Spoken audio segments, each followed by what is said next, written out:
Kelly Aubuchon here from the Arkansas Herald, and I'm interviewing Andrew Bryant.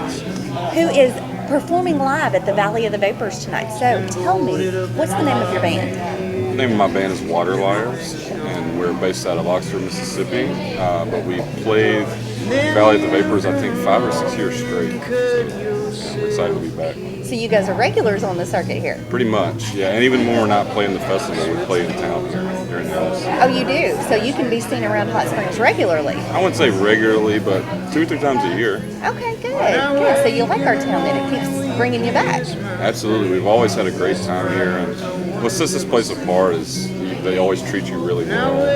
I guess it's kind of more like a small knit artistic community and music community, and so you kind of get to know everybody, and it just is really fun to do that. So it's like coming back to see your friends, basically. Absolutely, and we've made a lot of friends here over the 5 or 6 years, and stayed at their houses and met their kids, all kinds of stuff. So coming through is like getting to see friends you haven't seen in a long time.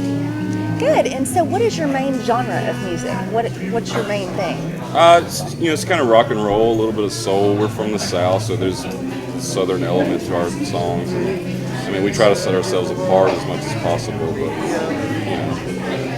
we try to do our own thing, and I guess you would say we're an indie rock band with country influences and folk influences and blues influences.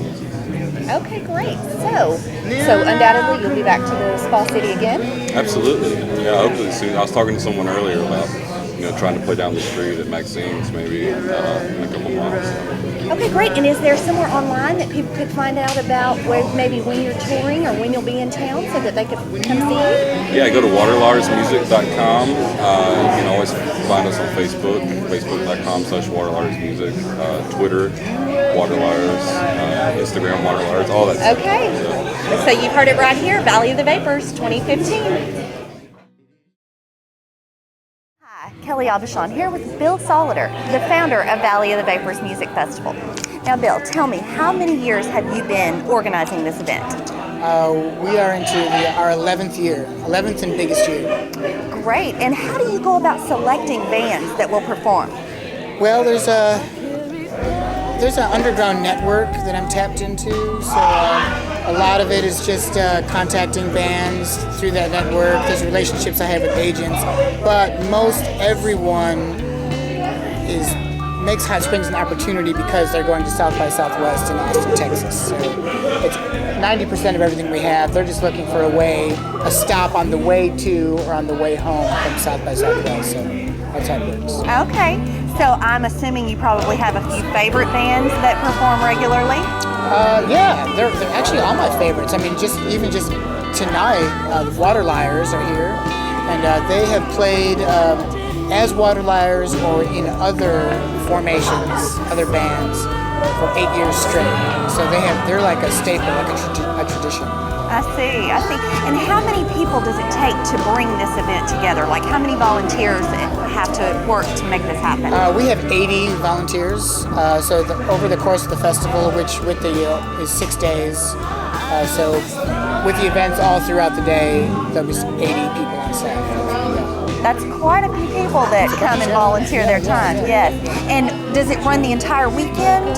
It started on Thursday and it will run through Tuesday. And the idea is South by Southwest started before we started and they end before we end. So we just sort of straddle them. Yeah. We're bottom feeders.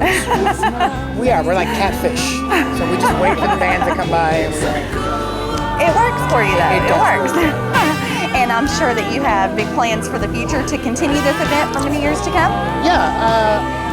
The big plan is the first couple of years, I did pretty much everything from, taking tickets, introducing the bands, running sound and lights all by myself. Wow. A very small group of people.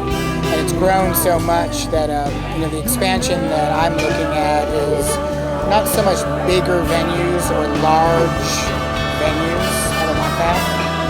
We just want more events over the course of time. So we want to maintain it as a small venue festival. For intimacy setting. Is very important. One of the best things about the VOV is that the bands and the festival goers have a chance to interact. And we have many bands that come from other countries, so it's fascinating for a band, say, Swearing at Motorists, who will be here on Monday from Germany. You know, they want to interact with Arkansans, and Arkansans want to know what goes down in Germany. So, and that happens whether or not you're, you know, from the next state over or you're from on the other side of the globe. Right? So that interaction is important, and the only way you can do that is by hosting events in small groups. Right, and that brings a huge number of people here from all walks of life, I'm sure, Yeah. that are drawn to all different types of music. Yeah, you know, many people think that we're all about just young people, high school and college, and that's a huge part of it. But you know, I like to say that we're looking for people who are not the youth, but the youthful. And I believe that anybody who's a senior citizen or a baby boomer or whatever, if they feel youthful, they can come out and see what's happening and feel good about it. Great. Well, you still have time. Come out 2015, Valley of the Vapors, and if you miss it this year, make sure and come next year. Hi, this is Lyle. My grandpa was going down.